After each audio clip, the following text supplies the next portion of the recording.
அனைவருக்கும் இனிய மாலை வணக்கம். அருமையான ஒரு நிகழ்வில் எல்லோரும் சந்திப்பதையிட்டு மிக்க மகிழ்ச்சி அடைகிறேன்.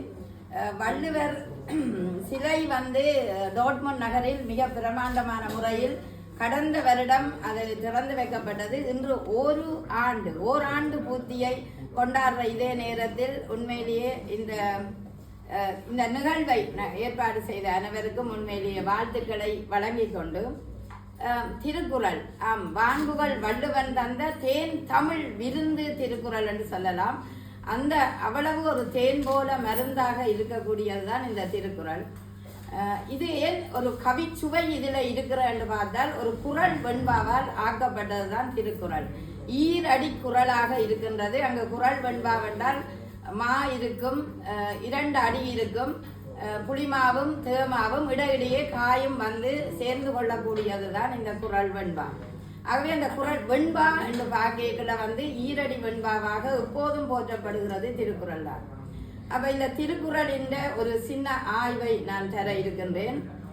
வான்புகள் வள்ளுவன் எழுதிய தேன் சுவை விருந்தாக திருக்குறள் இருக்கிறது. தேசம் கடந்தும் என்று வாழ்ந்து கொண்டிருப்பதென்றால் அது திருக்குறள் தான். கிட்டத்தட்ட 65 மொழிகளில் மொழிபெயர்த்து இருக்கின்றது என்று சொல்லப்படுகிறது. சில நேரம் இந்த எண்ணிக்கை மாறுபடலாம். ஏனென்றால் கூகுள் ஒன்றை தரும், சர்டிபிகேட் ஒன்றை தரும், வித்தியாசமான நிகழ்வு வெவ்வேறு வடிவங்களாக இருக்கிறது. இருந்தாலும் 65க்கும் மேற்பட்ட மொழிகளில் வந்துள்ளதை அவதானிக்கக்கூடியதாக இருக்கிறது.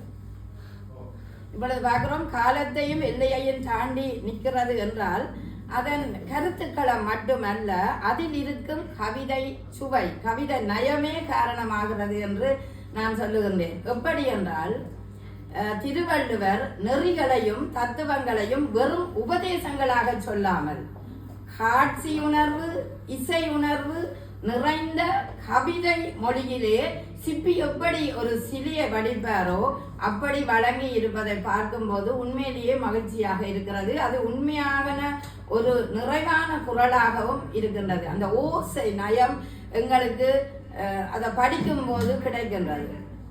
திருக்குறள் எப்போதும் சொல்லுவார்கள் ஒரு நீதி நூலாக இருக்கின்றது. ஏனென்றால் பலவற்றை எங்களுக்கு தருகிறது. 2000 ஆண்டுக்கு முற்பட்ட நூலாக இருந்தாலும் இன்றும் அது வாழ்ந்து கொண்டு இருக்கிறால் அதில் ஏதோ ஒரு நுட்பம் கலந்திருப்பதைத்தான் பார்க்கின்றோம். இந்த கவி நயம், இந்த கல நயமும் இதுக்குள்ள இருக்கிறது. மரபு கட்டுப்பாடுக்குள் அமைந்த குறளாகத்தான் இந்த குறள்கள் இருக்கின்றது. அதே நேரம் சொற்செறிவு குறைந்த ஆழமான பொருளை கொண்டுள்ளது. அதற்கு நான் உதாரணமாக சில குறள்களை எடுத்திருக்கிறேன், அதையும் உங்களுக்கு தர இருக்கின்றேன். வாழ்க்கையின் தத்துவத்தை வண்ணமாய் வடித்து எண்ண அலையூடாக ஏற்றம் கண்டது திருக்குறள். 1330 குறளையும் 133 அதிகாரங்களையும் கொண்டு தீட்டிய குறள்கள் நிறைந்த கவிநயத்தை இங்கு தருகின்றது. எத்தனையோ குறள்கள் இருக்கின்றன. 1330 என்று பார்த்தீங்கன்னா அறம், அடுத்தது பொருள், இன்பம், இந்த 3 அடங்கி இருக்கிறது. அறத்துப்பால், பொருட்பால், காமத்துப்பால். ஆனா எனக்கு பிடிச்ச ஒரு 4 குறளை உங்களுக்கு தரலாம் என்று இருக்கின்றேன். நன்றி மறப்பது நன்றன்று, நன்று அல்லது அன்றே மறப்பது நன்று.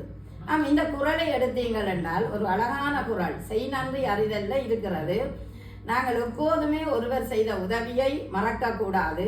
அப்படி மறக்கிறதா இருந்தால் தீமையான விடயங்களை நாங்கள் மறந்து விட்டு போகலாம். அன்றே மறப்பது நன்று என்று அது சொல்லுது. என்னென்றால் ஒரு வரியிலே கவித்துவத்தை, ஓசநயத்தை தருகின்ற ஒரு குறளாக இந்த குறள் இருக்கிறது. நன்றி அன்றே, அங்க 2வது எழுத்து எதிரியாக இருக்கிறபடியால், அன்றே இளம் எதுகை இருக்கிறபடியால் ரெண்டும் அங்க ஒன்றை ஒன்று எதுகைகள் ஒத்த எதுகைகளாக வரும் பொழுது அது ஒரு குறள் வெண்பாக்குரிய இலக்கணமாக இருக்கிறது. அதே நேரம் பொழிப்பு மோனே எடுத்துக்கொண்டால் நன்றி மறப்பது நன்றன்று. அதாவது பொழிப்பு மோனே என்றால் 1வது எழுத்து நன்றியில தொடங்கினா 3வது எழுத்து நானாவில முடிய வேணும். ஆகவே நன்றி மறப்பது நன்றன்று. ஆகவே அங்க பொழிப்பு மோனையும் சரியாக இருக்கிறது. அப்படி பார்த்தோம்னா இந்த குறளில ஓசநயம், எதுகை மோனை குலைந்து விளையாடுவதை பார்க்கும்போது இந்த குறள் ஒரு காலத்தால தேவை. அன்றும் வாழ்ந்தது இன்றும் வாழ்கின்றது என்றுதான் சொல்லலாம். அப்படியான ஒரு குறளை நாங்கள் ஆராயும் போது கவிநயம், கருத்தாளம், சொற்செறிவு இவை அத்தனையுமே இந்த குறள்ல இருப்பதை பார்க்கின்றோம். ஆகவே இதை வாசிக்கும் போதோ படிக்கும் போதோ வாழ்க்கையை பயன்படுத்தும் போதோ கவிதை ரசனையாகவே இருக்கின்றதை பார்க்கின்றோம். அடுத்து இந்த அறத்துப்பால், பொருட்பால், காமத்துப்பால் எனும் முப்பிரிவிலும் பாடல் வகைப்படுத்தியது இன்னொரு வகை இன்பமாக இருக்கிறது. இன்னொரு வகை கவிச்சுவை. ஏனென்றால் எல்லாத்தையும் ஒருமிக்க போடாமல் அறம்தான் வாழ்க்கையில இன்பம் என்றவர் சொல்றார். அதுபோல பொருட்பாலையும் சொல்றார், அங்கால காமத்துப்பாலும் வாழ்க்கையில தேவை என்று சொல்லுகிறார். அப்படி பார்த்தோம்னா 2 வரிகளில் உலகியல் ஞானத்தையும் வாழ்க்கை நெறியையும் அழகாக தருகிறது. அந்த வாழ்க்கை என்ற நெறி எவ்வளவு விதமான வாழ்க்கையை எப்படி வாழ வேணும், தோல்வி வந்தாலும் எப்படி இருக்க வேணும், வெற்றி வந்தாலும் எப்படி இருக்கணும், எல்லாவற்றையுமே கடந்து செல்வதை பார்க்கின்றோம். நாங்கள் எப்போதும் சிறுவர்களுக்கு அடுத்த சந்ததிக்கு இந்த குறளை எடுத்து கொடுப்போம். எப்படி என்றால் கல்வி 40வது அதிகாரத்தில் வர கல்வியில எனக்கு பிடித்த குறள் தொட்டனைத்து ஊரும் மணக்கேணி மாந்தற்கு கற்றனைத்து ஊரும் அறிவு என்று சொல்லுவோம். அதாவது தோண்ட தோண்ட ஊற்றி நீர் எப்படி கிடைப்பதோ அதுபோல படிக்க படிக்க அறிவு பெருகும். இது குழந்தைகளுக்கான குறள். அதை கொடுத்து போட்டு அதே மாதிரி குறளை நீங்கள் ஆக்குக்கொண்டு என்னுடைய திருக்குறள் வகுப்பில் எப்போதும் கேட்பது வழக்கம். குழந்தைகள் தானாகவே இயற்றி கொள்ளுவார்கள் என்பது இந்த காலத்தில் நான் அவர்களுக்கு கற்பிக்கும் போது உணர்ந்து கொண்ட விடயம். அவை தொட்டனைத்து உறவு இது இந்த குறளை தான் உதாரணமாக சொல்லுவோம். என்றால் தோண்ட தோண்ட நன்றாக கிண்டினால்தான் எங்களுக்கு தண்ணி வரும். அதுபோல நீங்களும் ஆழமாக கற்க வேண்டும் என்பதை அவர்களுக்கு சொல்லுவோம். அது இங்கு கருத்தாளம், ஓசனையம் இந்த கவிதைக்கு மெருகூட்டுறதை பார்க்கிறோம். ஆகவேதான் திருக்குறள் காலத்தாலும் வாழ்கிறது என்று நாங்கள் சொல்லலாம். அடுத்தது பாருங்கள், அறத்தால் வருவதே இன்பம் மற்றெல்லாம் புறத்த குறுவலும் தளிர். அதாவது அறம்தான் இன்பம். இப்ப இன்றைக்கு எங்களோட நாட்டில வெள்ள அனர்த்தம் வந்துடுது. யாரோ எல்லோருமே உங்களோட மனம் முழுதும் தாயக சூழலுக்கு கொண்டு செல்லக்கூடிய வாய்ப்பு இருக்கிறது. ஏதோ ஒரு உதவி எல்லோருமே செய்து கொண்டு இருக்கின்றோம். அப்ப அதுதான் அறம். காலத்தால செய்ய வேண்டியதுதான் ஒரு அறம். அப்ப அறத்தால் வருவது இன்பம், புறத்தே மற்ற எல்லாம் புருவலும் தளிர். இப்ப வெளியில பார்த்தோம்னா ஒரு பயிரை வளர்க்கிறோம், அந்த தளிர் முளைத்து வருகிறது. அது புறத்தே தான் இருக்கிறது, அகத்தே வராது. ஆகவே அறம் செய்ய விரும்பு என்று ஔவையாரும் சொல்றார். அதுல பார்த்தோம்னா அறம் செய்யங்கிற மனம் சந்தோஷமா இருக்கும். ஒருவருக்கு ஒரு உணவு கொடுத்தால் பாரதிதாசன் அழகா சொல்றார், இட்டு பேர் உண்டவர்கள் இன்பத்திற்கையில் தொட்டு பேர் நெஞ்சை தோன்றும் இன்பம் பல. அப்ப எங்கட மனதுக்கு இன்பம் ஊற்றுவது என்றால் இந்த அறம்தான். ஆகவே அதை அறத்தால் வருவதே இன்பம் மற்றெல்லாம் புறத்த பொருவலும் தளிர். இங்கு இனிமையான ஒரு முரண்பாட்டை கொண்டு வர்றார். எப்படி என்றால் உண்மை இன்பம் அறம் என்று சொல்லுகிறார். அடுத்தது மற்ற இன்பம் வெளிப்புற தளிர், அதாவது வெளியில இருக்கிற தளிர் போல இருக்குமா. இது எப்படி காட்டுகிறது என்று நாங்க பார்த்தோம்னா உள்ளுக்கு இருக்கிறது மகிழ்ச்சி, வெளியில இருக்கிறது புறத்தே அது இன்பம் இல்லை, அது நிலையின்மையை காட்டுகிறது. அந்த பயிர் ஒரு குறிப்பிட்ட காலம் அறுவடையை கண்டால் அது நிலை இல்லாத ஒரு தன்மையை போடும். அதனால்தான் புறத்தே அதாவது புறத்தே பொருளும் தளிர் என்று சொல்றார். புறத்தே வார தளிர் அது ஒரு நிலையின்மையை காட்டுகிறது. அடுத்தது அவர் இதை எடுக்க வாழ்க்கையையும் எடுக்கிறார், இந்த இயற்கை காட்சியையும் அதுக்குள்ள கொண்டு வாரார். இந்த இயற்கை காட்சியை கொண்டு வாரதிலேயே இந்த வள்ளுவற்ற கவித்துவத்தை பார்க்க எங்களுக்கு மகிழ்ச்சியாக இருக்கிறது. அதாவது சொல் இன்பத்தையும் மென்மையையும் நிலையின்மையையும் ஒரே நேரத்திலே காட்டுகிறது. அந்த சொல்லு அறத்தால் வருவதே இன்பம் என்றால் அந்த சொல்லின்ற மென்மை, அடுத்தது புறத்தே அந்த தளிர் வரைகில்லாத ஒரு நிலையின்மையையும் அங்க காட்டுகிறது என்று வள்ளுவர் அழகாக பெற்ற ஞானத்தில எழுந்த வரிகளாகவே அந்த வரிகளை பார்க்கின்றேன். அப்ப இப்படி பார்க்க 2 வரிகளில் மனித வாழ்க்கையில இன்பம் துன்பம் நீதி முழுவதையும் காட்டுகிறது. அடுத்தது இன்னும் ஒரு இதை பார்த்தீங்கன்னா 2 வரிகளிலே உலக ஞானத்தையும் வாழ்வியல் நெறியையும் இப்படியான குறள்கள் எங்களுக்கு காட்டி இருக்கிறது. அடுத்தது குறிப்பறிதல்ல ஒரு குறளை எடுக்கிறேன். அண்டம் இடையூறு இல்லாத போது நெஞ்சங்கொண்டது கண்ணின் திறம். அதாவது அண்டம் இடையூறு இல்லாத போது நெஞ்சங்கொண்டது கண்ணின் திறம்.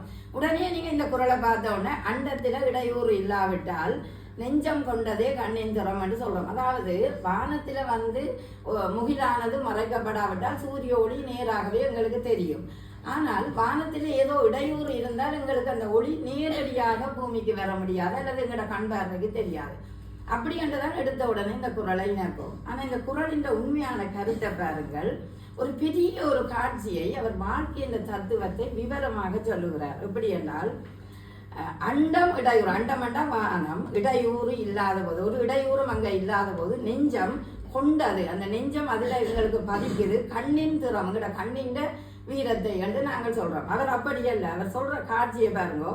காதலின் கண் பார்வை அண்டமெனும் பரந்த பிரபஞ்சத்தை தாண்டி செல்கிறது என்றார். அதாவது ஒரு காதலன் காதலியை பார்க்கும்போது அந்த கண்ணும் சேர்ந்ததுதான் காதல் என்று சொல்லுவோம். அதுக்கு ஒரு இடையூறும் இருக்கக்கூடாது. நடுவில் ஒன்று வந்தால் அது இடையூறாக இருக்குமே, அவற்றை பார்வை தடைபட்டு போகும்.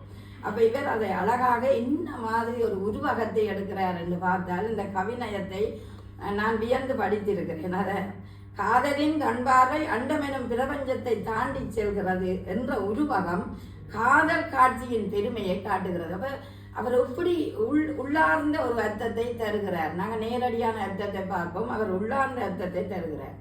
அண்டம் இடையூறு உணர்வின் வெளிப்பாடாக இருக்கிறது, அழகாக காட்டுகிறது. அது ஒரு உணர்வின் வெளிப்பாடு. காதல் என்ற உணர்வின் வெளிப்பாடு இப்படி இருக்க வேணும். அப்படி அதாவது அந்த காதல் அந்த காதலியை பார்க்கும்போது ஆகா என்ன அந்த கண்ணும் ஒரே கோட்டிலேயே வர வேணும், அப்பொழுதுதான் அந்த கதிரின் வீச்சு அங்கே இருக்கும் என்பது போல எனக்கு தெரிகிறது.